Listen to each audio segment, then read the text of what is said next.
Hamas और Israel के बीच बंधकों की रिहाई को लेकर हुई नई डील ने हमास को इजरायल के बारूदी प्रहार से कुछ घंटों के लिए भले ही राहत दे दी हो, लेकिन इजरायली सेना की हमास के खिलाफ विध्वंसक हमले की तैयारी भी पूरी है। अगर हमास ने नई डील में कुछ भी ऊंच नीच करने की कोशिश की तो इजरायल विनाश के दूसरे चरण का आगाज करने में तनिक भी देरी नहीं करेगा। इस बार आईडीएफ पूरी रणनीति के साथ बैटल ग्राउंड में उतरेगा। कहां सबसे पहले अटैक होगा, हमास का कौन सा कमांडर पहला टारगेट होगा, यह सब कुछ तय हो चुका है। और सबसे ज्यादा हैरानी की बात यह है कि गाजा में जिंदा वही बचेगा जो अल मवासी नाम के इलाके में पनाह लेगा। आखिर क्यों, देखिए इस रिपोर्ट।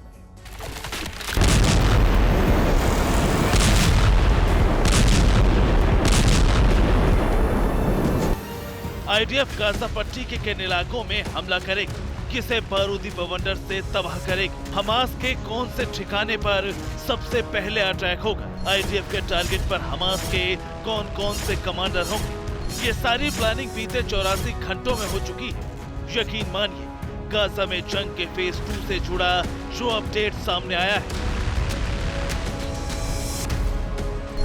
उसके मुताबिक उत्तर गाजा से दक्षिण गाजा तक आईडीएफ हमले करेगा। आईडीएफ गाजा के 10 इलाकों पर पहले अटैक करेगा। हमास के 10 कमांडर भी आईडीएफ के निशाने पर हैं।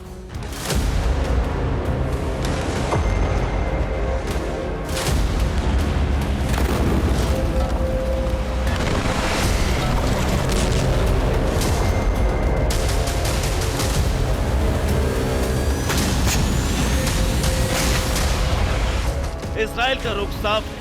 सीज फायर की अवधि खत्म होने के साथ ही गाजा में महाविध्वंस का दूसरा चैप्टर शुरू कर।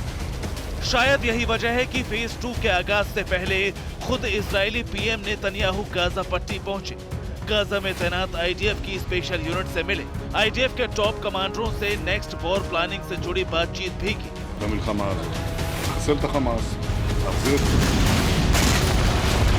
इजराइल ने अपना स्टैंड क्लियर कर दिया है, वो ये कि जब तक हमास का खात्मा नहीं होगा, जब तक हमास का गाजा से नामो निशान नहीं मिटेगा और जब तक बंधक रिहा नहीं होंगे, तब तक इजराइल नहीं रुकेगा।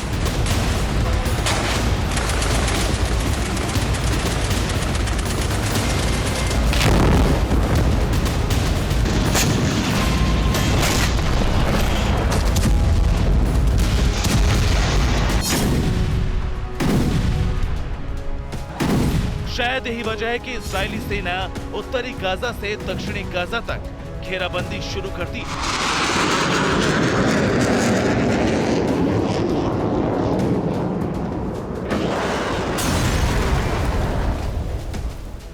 आईडीएफ के फाइटर जेट लगातार गाजा के अलग अलग इलाकों में रेकी कर रहे हैं और जानते हैं आईडीएफ के टारगेट पर गाजा के वो 10 इलाके हैं जहां हमास के टॉप कमांडर, हमास के लड़ाके और हमास की खुफिया सुरंगें मौजूद हैं। आखिर कौन कौन से हैं वो 10 इलाके जिसे हमास ने अपना सेंटर बना रखा है, ये भी जान लीजिए।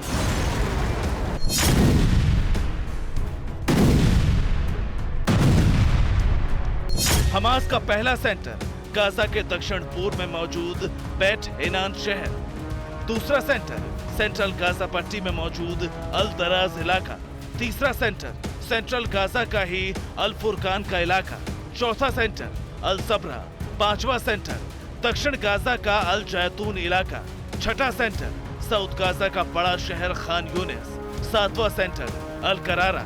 आठवां सेंटर बानी सुहेला। नौवां सेंटर खान यूनिस से सटा खूजा और 10वां सेंटर दक्षिण गाजा का आबासान इलाका।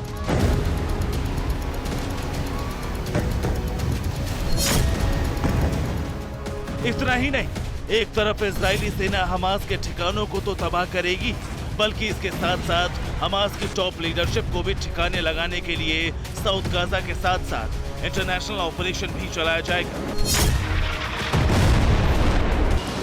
इस ऑपरेशन का मकसद साफ है, दक्षिण गाजा में मौजूद हमास के टॉप कमांडर को मारना और गाजा से दूर दुनिया के अलग अलग कोनों में छिपे बैठे हमास के नेताओं को मौत के घाट उतारना, हमास के टॉप कमांडरों का अंत करना। और जानते हैं बेंजामिन ने इस मिशन की जिम्मेदारी किसे दी है? इजराइल की खुफिया एजेंसी मोसाद को। अब सवाल ये है कि हमास के वो 10 लीडर कौन हैं जिनका डेथ वारंट नेतन्याहू ने जारी किया। ये भी जान लीजिए। इस्माइल हानिया, साले अल अरोरी, याया सिनवार, मोहम्मद ताइब, मारबन ईसा, मोहम्मद अल जहर, अबू मरजुक, अबू अबैदा, खालिद मशा। यही वो चेहरे जिन्हें हमास की रीढ़ माना जाता है। इन्हीं चेहरों के इर्द गिर्द हमास की पूरी प्लानिंग होती है। आपको बता दें कि इस्माइल हानिया फिलहाल कतर में मौजूद है, क्योंकि ये हमास की राजनीतिक विंग का प्रमुख है। मगर हानिया को छोड़ हमास के किसी भी लीडर की लोकेशन कहाँ है, उसका ठिकाना कहाँ है, इसकी जानकारी नहीं है। लिहाजा नेतन्याहू ने मोसाद को ये मिशन सौंपा है ताकि हमास की लीडरशिप को खत्म किया जा सके।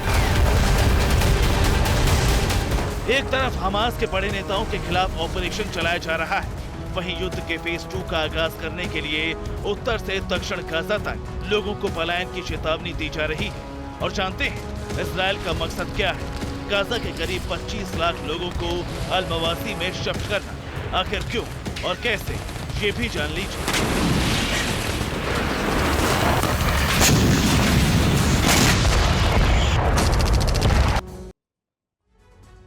और अल मवासी का इलाका गाजा में कहां मौजूद है और क्यों इजरायली सेना यहां 25 लाख से ज्यादा लोगों को शिफ्ट करने के लिए आमादा है?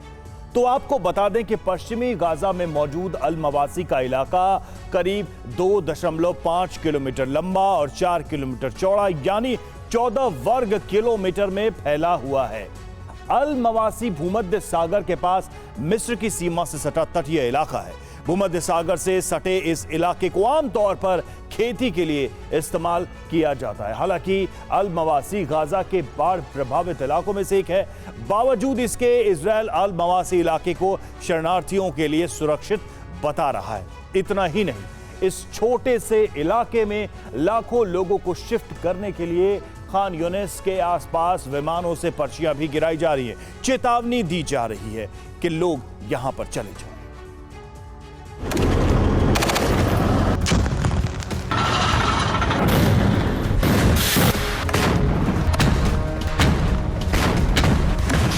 इजरायली सेना लगातार दक्षिणी गाजा में फंसे करीब 25 लाख लोगों को अल मवासी जाने के लिए दबाव बना रही है। आसमान से लगातार पर्चियां गिराई जा रही हैं।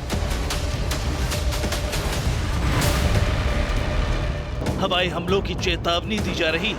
आईडीएफ का मकसद साफ है, या तो अल मवासी जाओ या फिर जहन्नम। लेकिन बड़ा सवाल ये है कि महज 14 वर्ग किलोमीटर के इलाके में 25 लाख लोग कैसे रहेंगे?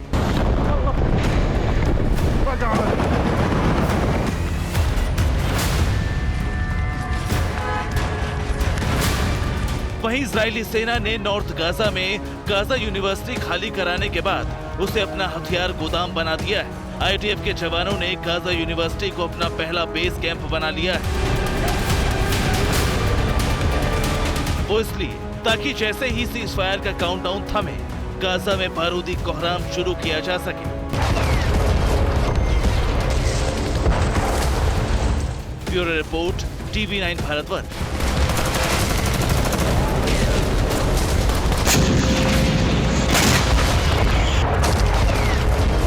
इजराइल हमास के खिलाफ ऑपरेशन चला रहा है, लेकिन इजराइल के दुश्मनों की कमी भी नहीं है। सबसे बड़ा दुश्मन ईरान है और यही वजह है कि गाजा में वॉर शुरू होते ही हिजबुल्लाह और हुथी जैसे संगठनों ने इजराइल की घेरेबंदी शुरू कर दी। ईरान भी युद्ध की तैयारी में जुट गया है। मंगलवार को ईरान में नौसेना दिवस है। जंग की तैयारियों को नेवी डे की तैयारियों की आड़ में छिपाने की क्या कोशिश हो रही है? लेकिन माना तो यही जा रहा है कि बस कुछ ही घंटे बाद ईरान में युद्ध की तैयारियों का अंतिम चरण भी पूरा हो जाएगा। अमेरिका और इजराइल ने भी किसी भी खतरे से निपटने की तैयारी कर रखी है।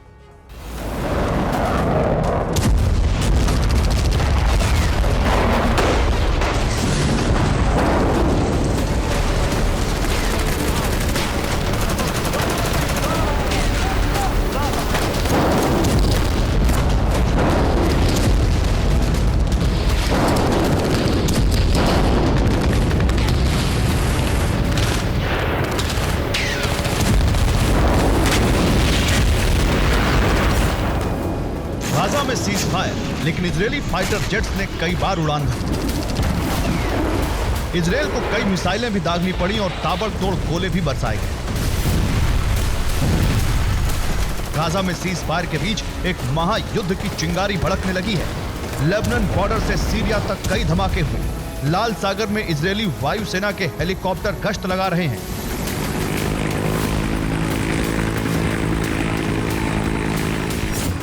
तो वही समंदर में अमेरिकी स्ट्राइक ग्रुप और एयरक्राफ्ट कैरियर नई दिशा में जा रहे हैं। सुपर पावर अमेरिका और इजरायल के एक्शन के बीच एक और देश में जबरदस्त तैयारी चल रही है और वो है इन दोनों देशों का कट्टर दुश्मन ईरान।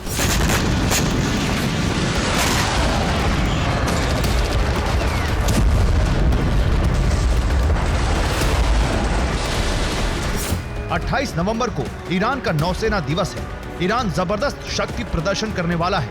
इजरायल तक मार करने वाली मिसाइलों का प्रदर्शन होगा। ईरान एंटी शिप मिसाइलों की ताकत दिखा सकता है। ईरान का यह नेवी डे बेहद खास है क्योंकि इस बार ईरान के शक्ति प्रदर्शन के पीछे एक सीक्रेट पावर भी है और वो है ईरान का नया दोस्त रूस। दावा किया जा रहा है कि इस बार पुतिन के इशारे और रूस की मदद से ईरान सीधे तौर पर अमेरिका को चुनौती देने वाला है। ईरान का नौसेना दिवस युद्धाभ्यास जैसा होगा। 28 नवंबर को जंग की फाइनल तैयारी होगी। पुतिन ने ईरान की रणनीति को अंतिम रूप दिया है।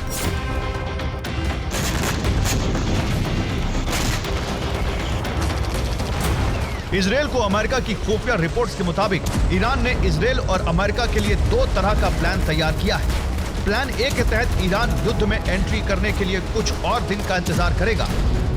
पहला प्लान प्रॉक्सी वॉर का है। इजरायल को घेरने के लिए 3 मोर्चे तय हैं। पहला गाजा है जहां ईरान हमास की मदद कर रहा है। दूसरा लेबनान है जहां हिजबुल्लाह पूरी ताकत से हमला करेगा। तीसरा मोर्चा फिलहाल सीरिया से बदल दिया गया है। अब हूती की ताकत का इस्तेमाल करके इजरायल पर लाल सागर से हमले का प्लान है। लाल सागर में हूती ने शनिवार इजरायल के एक और जहाज को हाईजैक कर लिया। अब तक कुल 3 जहाजों को कब्जे में लिया जा चुका है। इजरायल ने भी इसका बदला लिया है। लाल सागर में सुरक्षा के लिए हेलीकॉप्टर से गश्त शुरू कर दी गई है। हूती के लड़ाकों ने हेलीकॉप्टर से ही इजरायल के जहाज पर हमला किया था।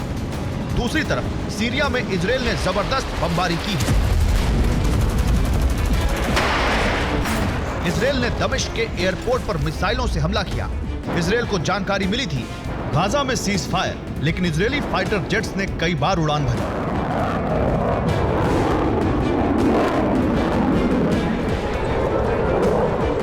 इजरायल को जानकारी मिली थी कि इसी एयरपोर्ट पर ईरान के विमानों की लैंडिंग हो रही है और हथियार पहुंचाए जा रहे हैं।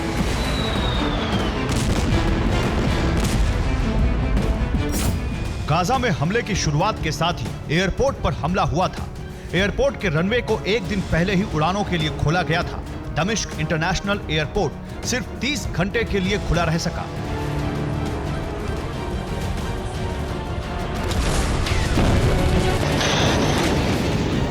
लेबनान बॉर्डर पर भी इजरायल ने हवा और जमीन दोनों से हमला किया। हिजबुल्लाह के 100 लड़ाकों को मारने का दावा किया है।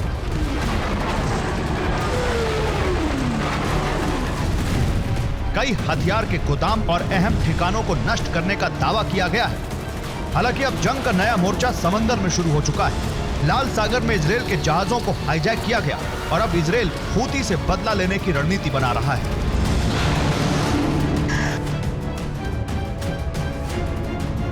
दूसरी तरफ नेवी डे के बहाने ईरान भी समुद्री लड़ाई की तैयारी का आखिरी चरण पूरा कर लेगा। आगे बढ़ने से पहले आपको बताते हैं, इजरायल ईरान समुद्र में भिड़े तो क्या होगा। अब ईरान इजरायल की ताकत की बात करें तो इजरायल का रक्षा बजट ईरान से बेहद ज्यादा है। ईरान का पिछला रक्षा बजट $555 करोड़ का था। वहीं इजरायल ने $2430 करोड़ का बजट तैयार किया था। हवाई ताकत दोनों एक दूसरे के बराबर की ही है। ईरान के पास 541 एयरक्राफ्ट हैं, वहीं इजरायल के पास कुल 601 एयरक्राफ्ट। ईरान के पास कुल 196 लड़ाकू विमान हैं, जबकि इजरायल के पास 241। ईरान के पास 23 ट्रांसपोर्ट एयरक्राफ्ट हैं, इजरायल के पास 15 एयरक्राफ्ट। ईरान के पास कुल 126 हेलीकॉप्टर हैं। इजरायल इस मामले में ईरान के बिल्कुल बराबर है, लेकिन लड़ाकू हेलीकॉप्टर्स के मामले में इजरायल की ताकत ज्यादा है। ईरान के पास 12 लड़ाकू हेलीकॉप्टर हैं, वहीं इजरायल के पास 48 लड़ाकू हेलीकॉप्टर। समुद्री ताकत में इजराइल जरूर कमजोर है। ईरान की नेवी के पास कुल 101 जहाज है, इजराइल के पास 67। हालांकि दोनों के पास एक भी एयरक्राफ्ट कैरियर नहीं है। ईरान इजराइल दोनों ने अब तक एयरक्राफ्ट कैरियर न खरीदे हैं और न ही बनाए हैं। लेकिन ईरान के पास 19 पनडुब्बियां हैं, जबकि इजराइल के पास सिर्फ 5 सबमरीन। इजराइल के पास एक भी फ्रिगेट नहीं है, जबकि ईरान के पास 7 फ्रिगेट हैं। ईरान के पास 3 कॉर्वेट युद्धपोत हैं, जबकि इजराइल के पास 7 कॉर्वेट युद्धपोत हैं।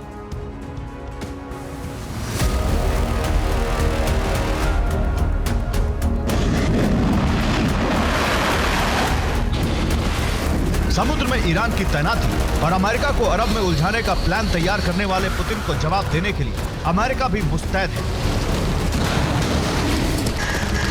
अमेरिका भी समंदर में युद्ध की तैयारी को मजबूत कर रहा है। इसके लिए यूएसएस आइजनहावर स्ट्राइक कैरियर फारस की खाड़ी में तैनात कर दिया गया है। दूसरी तरफ न्यूक्लियर पावर से लैस सबमरीन भी भूमध्य सागर में पहुंचा दी गई है। USS R Gerald Ford carrier strike group भूमध्य सागर में पहुंच गया है, जिस पर 3 बैलिस्टिक मिसाइल लगी हैं। साथ ही 4 छोटे वॉरशिप भी हमले के लिए तैयार हैं। इसके अलावा 1200 अतिरिक्त सैनिक मिडिल ईस्ट में अमेरिकी बेस पर पहुंच गए हैं।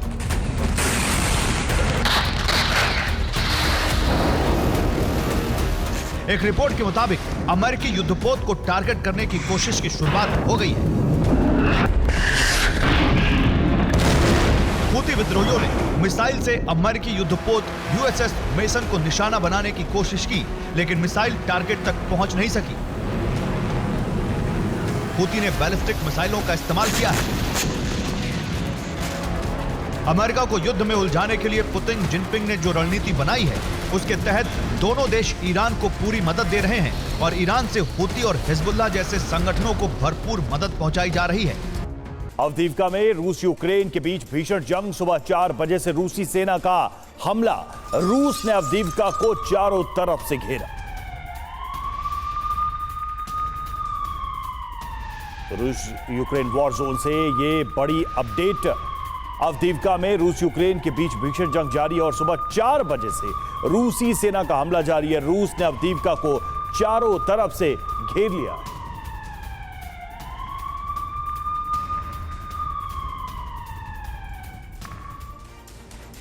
रूस यूक्रेन की जंग का केंद्र अभी अवदीवका बना हुआ है। भीषण सर्दी से पहले अवदीवका पर कब्जे की कोशिश में जुटे रूस को पूर्वी क्षेत्र में बड़े नुकसान का दावा किया जा रहा है। अवदीवका में पूरी ताकत के साथ आगे बढ़ रही रूसी सेना किसी भी कीमत पर जीत जाती है। दक्षिण पूर्वी हिस्से में यूक्रेनी ठिकानों पर रशियन सेना ने भीषण हमला बोला, दावाएं की। क्रास्नोहोरिवका शहर में रूस ने बढ़त बना ली है। कोपियांस्क में रूस की ड्रोन ब्रिगेड कहर मचा रही है। कामकाजी ड्रोन ने यहाँ कई यूक्रेनी पोस्ट तबाह कर दिए, लेकिन पूर्वी फ्रंट पर शुरू हुए भीषण टैंक संग्राम में यूक्रेन हावी है। 14वीं मैकेनाइज्ड ब्रिगेड ने वीडियो जारी कर कई रूसी टैंकों को तबाह करने का दावा किया है। भीषण जंग के बीच रूस, क्रिमिया और यूक्रेन के कई हिस्से इस वक्त भी बर्फीले बवंडर से जूझ रहे हैं। बारूदी बौछार के साथ लोगों को कुदरत का कहर भी कैसे झेलना पड़ रहा है, देखिए। सर्दियों के दस्तक देते ही आधे रूस, क्रीमिया और 2/3 यूक्रेनी क्षेत्र समेत पूरे ओडिशा तक बर्फीले तूफान ने कोहरा मचा दिया है। प्राणघातक इस तूफान की वजह से ब्लैक सी के पास 3 लोगों की मौत हो गई। तूफान से सड़कों पर पानी भर गया है, पेड़ टूट गए हैं। 5 लाख से अधिक लोग बिना बिजली के रहने पर मजबूर हैं। यही नहीं, वॉरफ्रंट पर बर्फीले तूफान ने रूस के कई टैंकों को भी बेकार कर दिया है। क्रीमिया में आगे बढ़ती यूक्रेन की सेना के कदम रोक दिए हैं। सफेद दलदल में जंग में आमने सामने की जंग लड़ना नामुमकिन सा हो गया है। इजरायल और हमास के बीच बंधकों की रिहाई पर एक और नई डील हुई है। रिहाई प्रक्रिया को 2 दिनों के लिए बढ़ाया गया है। बंधकों की रिहाई को लेकर इजरायल और हमास के बीच शर्तों पर सहमति बनी। हालांकि कई बिंदुओं पर इजरायल ने असहमति भी जताई। अगले 2 दिनों में 60 फिलिस्तीनी कैदियों के बदले हमास 20 बंधकों को रिहा करेगा और इस दौरान गाजा पर कार्रवाई नहीं होगी। इस बीच पहले दौर की रिहाई के आखिरी चरण में हमास ने और 11 बंधकों को छोड़ा, जिनमें 9 बच्चे और 2 महिलाएं हैं। उधर 40 बंधकों के लापता होने की खबर पर हमास और फिलिस्तीन इस्लामिक जिहाद गुट में टकराव की खबर है। हमास के 40 बंधकों की रिपोर्ट को खारिज कर वो सिर्फ 30 बंधकों के होने की बात मान रहे हैं। बंधकों की रिहाई प्रक्रिया के बीच इजरायली सेना का वेस्ट बैंक और गाजा में हमास के ठिकानों पर छापेमारी भी जारी है। गैलेंट ने भी अपनी सेना की पीठ थपथपाई। इजरायली सेना ने ग्राउंड ऑपरेशन का एक वीडियो जारी कर हमास के कई ठिकानों पर रेड में हथियारों का जखीरा मिलने का दावा किया है। वीडियो में डॉग स्क्वाड की मदद से आईडीएफ के जवान आगे बढ़ते नजर आ रहे हैं। स्कूल, हॉस्पिटल और सरकारी दफ्तर के अंदर छापेमारी कर रही है। इसी दौरान अल शिफा हॉस्पिटल ने हमास की एक और सुरंग का खुलासा किया। आईडीएफ ने सुरंग के अंदर हमास का कमांड सेंटर होने का दावा किया है। फ्रंट पर पहुंचे इजरायली रक्षा मंत्री गैलेंट ने भी आईडीएफ की तारीफ की है। अपने सैनिकों से रूबरू हुए गैलेंट ने कहा, अगली लड़ाई गाजा के कोने कोने में होगी। और इजरायल में 7 अक्टूबर को हुए हमास के हमले की एक और खौफनाक तस्वीर सामने आई है, जो हमास लड़ाकों की क्रूरता का सबूत पेश करता है। इजरायली सेना की ओर से जारी इस वीडियो में हमास की क्रूरता साफ देखी जा सकती है। नरसंकार के दिन किबुत्ज की सीमा में दाखिल हुए हमास के खूंखार दस्ते के पास हाईटेक हथियार थे। रिहायशी इलाके में दाखिल होते ही सबसे पहले इन्होंने पेट्रोल पंप और गैस फिलिंग सेंटर पर धावा बोला, दनादन फायरिंग की और पेट्रोल पंप के पास एक दुकान से लूटपाट की। हालांकि वहां के कर्मचारी भी उनके टारगेट थे, लेकिन वो बच निकले क्योंकि हमास लड़ाके उन्हें ढूंढते ढूंढते लूटपाट में व्यस्त हो गए। 7 अक्टूबर को हमास ने सैकड़ों इजरायलियों का कत्लेआम किया। इरान के बीच Israeli security agency Shin Bet ने भी 7 अक्टूबर के हमले को लेकर बड़ा खुलासा किया। गाजा ऑपरेशन में पकड़े हमास के 2 लड़ाकों ने पूछताछ में क्या कहा, देखिए इस रिपोर्ट में। शिन बेट ने हमास के 2 आतंकवादियों से पूछताछ का खुलासा किया है। वीडियो में दिखाई दे रहे हमास के लड़ाकों ने खुद की पहचान अदम हवास और इस्माइल हवास के रूप में कराई। पूछताछ में अदम ने बताया कि उस दिन इन्होंने किबुत्ज से इजरायली क्षेत्र में एंट्री की थी।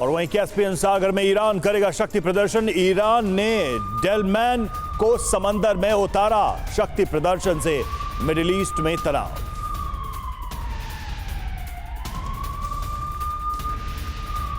कैस्पियन सागर में जब एक और अमेरिका की घेरेबंदी तेज है, वहीं दूसरी ओर ईरानी नेवी यहां शक्ति प्रदर्शन करने जा रही है। घातक बैलिस्टिक मिसाइल और हथियारों से लैस अपने शक्तिशाली युद्धपोत डेलमैन को ईरान ने समुद्र में उतार दिया है। ईरानी युद्धपोत डेलमैन पर इस्तेमाल रडार, एडवांस और सेंसर एक साथ कई जहाजों, ड्रोन, हेलीकॉप्टर, पनडुब्बी और विमान समेत 100 से अधिक लक्ष्यों को पता लगा सकते हैं और जवाबी हमला कर सकते हैं।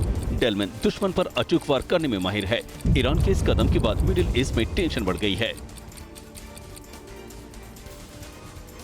और दिल्ली में आज राष्ट्रीय रोजगार मेले के तहत प्रधानमंत्री नरेंद्र मोदी एक बार फिर देश के 51,000 से ज्यादा युवाओं को नियुक्ति पत्र सौंपेंगे। रोजगार मेले की यात्रा महत्वपूर्ण पड़ाव पर पहुंच रही है। आज नई दिल्ली के नेशनल मीडिया सेंटर में आयोजित कार्यक्रम के जरिए पीएम मोदी देश के युवाओं को फिर बड़ा तोहफा देंगे। वीडियो कॉन्फ्रेंसिंग के जरिए पीएम मोदी कार्यक्रम में शामिल होंगे। वो सरकारी विभागों और संगठनों में भर्ती होने वाले 51,000 से अधिक युवाओं को आज राष्ट्रीय रोजगार मेले के तहत नियुक्ति पत्र सौंपेंगे। रोजगार मेले की शुरुआत पिछले साल अक्टूबर में हुई थी। रोजगार मेला रोजगार सृजन को सर्वोच्च प्राथमिकता देने की दिशा में एक कदम है।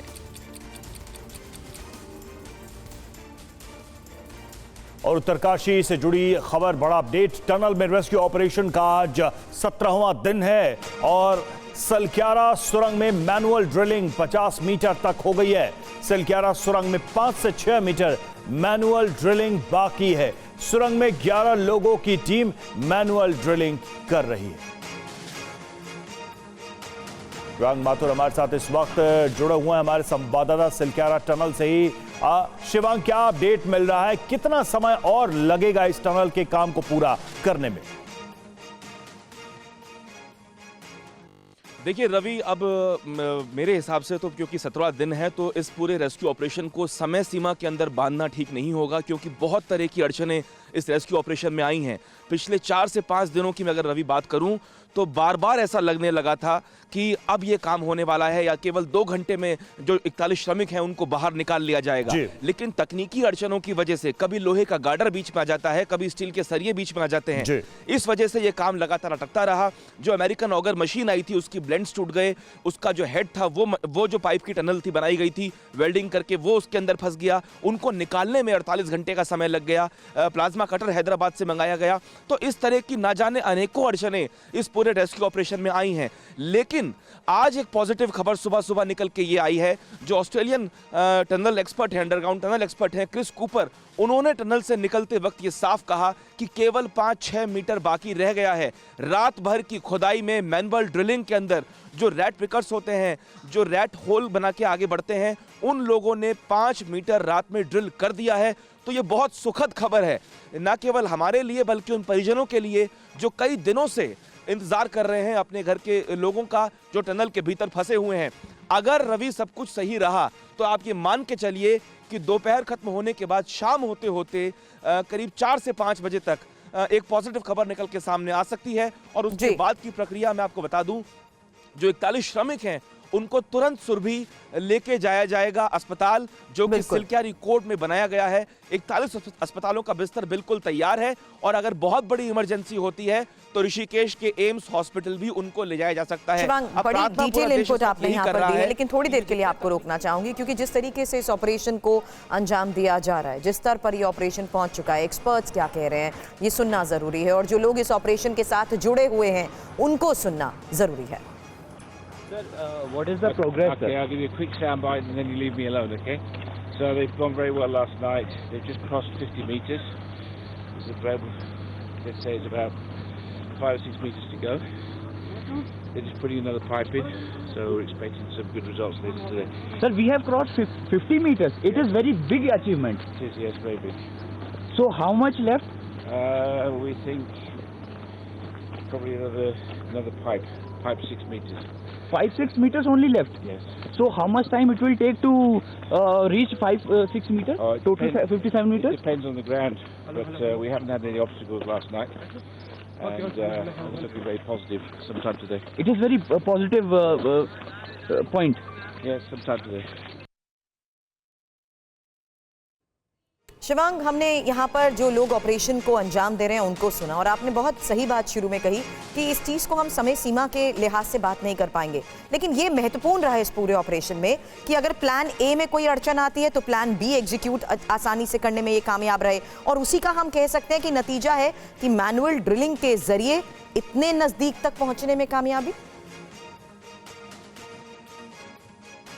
सुरभि, देखिए, तकनीकी रूप से मैं आपको समझा दूं कि 5 पॉइंट्स हैं जो बड़े इंपॉर्टेंट हैं दर्शकों को समझाने के लिए। पहला कि ऑगर मशीन से जो एक सुरंग बनाई गई थी, 45 मीटर की जो ड्रिलिंग हुई थी 4-5 दिन पहले तक, उसको ही आगे बढ़ा के 5 मीटर और ड्रिल किया गया है। जो झांसी और मुंबई से जो रैट पिकर्स आए हैं उन्होंने 5 मीटर मैनुअली खोदा है। ये बहुत बड़ा अचीवमेंट है कि आप हाथ से खुदाई कर रहे हैं, मैनुअली खुदाई कर रहे हैं और आप एक रात में 5 मीटर।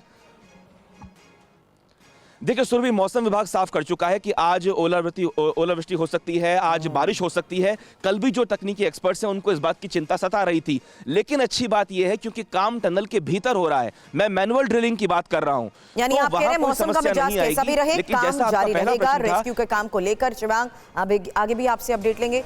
शुक्रिया पूरी जानकारी के लिए। अब हरियाणा के भिवानी में एक बार फिर धनाधन गोलियां चली हैं। पुरानी रंजिश के चलते बेखौफ बदमाशों ने युवक पर फायरिंग की और वारदात का सीसीटीवी फुटेज भी आया है सामने।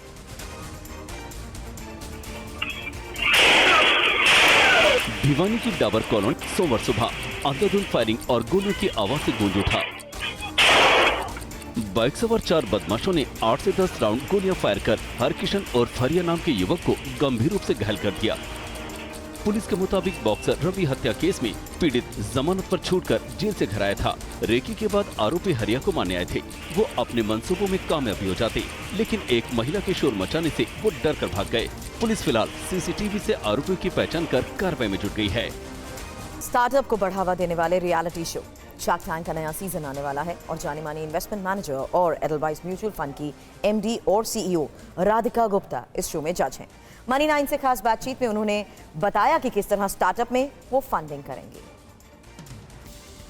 प्रोफेशनली फंड मैनेजमेंट करते हैं, हमारे पास वक्त बहुत होता है रिसर्च करने का, लेकिन जब हम एक शो पे करते हैं हमें कोई एडवांस इन्फॉर्मेशन नहीं मिलती और हमें घंटे भर के अंदर एक फ़ैसला करना पड़ता है। वो बहुत बड़ा फ़र्क है। बट आई थिंक जो कुछ बातें मैं देखना चाहूँगी ये अलग नहीं है एक्चुअली। सबसे पहले तो हम निवेश की दुनिया में मैनेजमेंट का बहुत जिक्र करते हैं। मुझे लगता है एक छोटी कंपनी में, स्टार्टअप में एंटरप्रेन्योर बहुत इम्पॉर्टेंट है।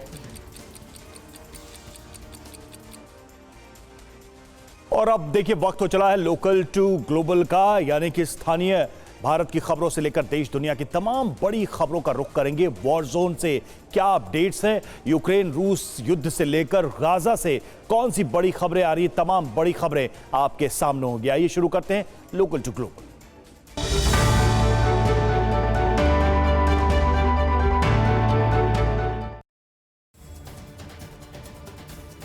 पहले दौर की रिहाई के आखिरी चरण में हमास ने छोड़े 11 इजरायली बंधक, बदले में इजरायल ने छोड़े 33 फिलिस्तीनी कैदी। रिहा हुए 11 बंधकों के समूह में 9 बच्चे और 2 महिलाएं इचलोव अस्पताल लाए गए। गाजा से मुक्त कराए गए इजरायली बंधक। रिहा हुए एक इजरायली ने परिजनों को बताई पूरी कहानी। गाजा में बंधकों से हमास नेता याह्या सिनवार ने की बात। बंधकों की रिहाई को लेकर इजरायल और हमास के बीच हुई नई डील। 20 बंधकों की रिहाई के बदले में छोड़े जाएंगे 60 फिलिस्तीनी कैदी। आईजी प्रवक्ता डैनियल लगारी ने कहा नई डील अंतिम नहीं, धैर्य रखे। बंधकों की रिहाई को लेकर मध्यस्थों के जरिए हो रही है बात। बंधकों की सूची से इजरायली खुश नहीं। इजरायली मीडिया के मुताबिक सूची में रिश्तेदारों के नाम नहीं होने से लोग हो रहे निराश। बंदी सैनिकों की रिहाई पर बातचीत को हमास तैयार कहा। नागरिकों की रिहाई के लिए अलग होगी शर्तें। हमास नेता ने उत्तरी गाजा पट्टी में मौजूदगी का किया दावा। कहा हमास ने गाजा में और इजरायली बंधकों का पता लगाया। हमास की कैद से रिहा हुए गोल्डस्टीन अलमोग परिवार की सामने आई तस्वीर। इजरायली सैन्य हेलीकॉप्टर में दिखे मां चैन, बच्चे अगम और गैल और ताल। चौथे दिन भी बेबास परिवार रिहा नहीं। 7 अक्टूबर को बंधक बनाने के बाद दूसरे गुट के कब्जे में हुए खान यूनिस में माता पिता के साथ 10 माह का कैफे और 4 साल का एरिया। तेलंगाना में चुनाव प्रचार का आज आखिरी दिन। प्रचार के लिए सभी पार्टियों ने पूरी ताकत झोंकी। 30 नवंबर को राज्य में मतदान। आज तेलंगाना में ताबड़तोड़ प्रचार राहुल गांधी करेंगे। जुबली हिल्स में ऑटो ड्राइवर, ग्रिड वर्कर्स और सैनिटरी वर्कर्स के साथ भी होगी बातचीत। आज तेलंगाना के जहीराबाद में प्रचार करेंगे प्रियंका। कांग्रेस प्रत्याशियों के लिए वोट मांगेंगे। प्रधानमंत्री मोदी आज रोजगार मेले में 51,000 लोगों को नियुक्ति पत्र बांटेंगे। नए कर्मचारियों की रेलवे, डाक और स्वास्थ्य सहित दूसरे विभागों में नियुक्ति होगी। उपराष्ट्रपति जगदीप धनखड़ ने प्रधानमंत्री मोदी को दी युग पुरुष की उपाधि। कहा महात्मा गांधी पिछली सदी के थे महापुरुष, प्रधानमंत्री मोदी इस सदी के युग पुरुष हैं। प्रधानमंत्री मोदी को युग पुरुष बताने पर उपराष्ट्रपति धनखड़ पर कांग्रेस भड़की। सांसद मणिकम्मम बोले आपने तो चापलूसी की सारी सीमाएं ही पार कर दी हैं। आज से उत्तर प्रदेश विधानसभा का शीतकालीन सत्र। 66 साल बाद योगी सरकार में विधानसभा सत्र नए नियमों के साथ संचालित होगा। नए नियमों में यूपी विधानसभा में नेताओं को मोबाइल फोन ले जाने की नहीं है अनुमति। सत्र के दौरान सदन में झंडा और बैनर ले जाने पर भी प्रतिबंध। बिहार सरकार ने 2024 के लिए छुट्टियों का कैलेंडर जारी किया और हिंदुओं के कई त्योहारों की छुट्टियां ही काट दी गई हैं। ईद और बकरीद की छुट्टियां बढ़ाई। बिहार में स्कूलों की छुट्टियों पर भड़के गिरिराज सिंह। बिहार को कहा इस्लामिक रिपब्लिक ऑफ बिहार, ये भी गजवाए हिंद का एक हिस्सा। ईद बकरीद पर 3-3 छुट्टियां। हिंदू त्योहारों में छुट्टियां खत्म। शिन बेट सुरक्षा एजेंसी ने हमास के 2 लड़ाकों से पूछताछ का किया खुलासा। कहा विदेशी श्रमिकों को बंधक बनाकर 7 अक्टूबर को एम्बुलेंस से ले गए थे शिफा अस्पताल। तक है प्रधानमंत्री का दावा 40 से अधिक बंधक लापता। गाजा में बंधक बनाए गए करीब 40 महिलाएं और बच्चे हमास के पास नहीं। बंधकों की रिहाई की निगरानी के लिए प्रधानमंत्री बेंजामिन नेतन्याहू ने छोड़ दी कैबिनेट बैठक। कहा सभी बंधकों की वापसी के लिए काम करना जारी रखें। नेसेट में जर्मन राष्ट्रपति फ्रैंक वॉल्टर से मिले प्रधानमंत्री बेंजामिन नेतन्याहू। इजरायल का सच्चा मित्र होने के लिए दी बधाई।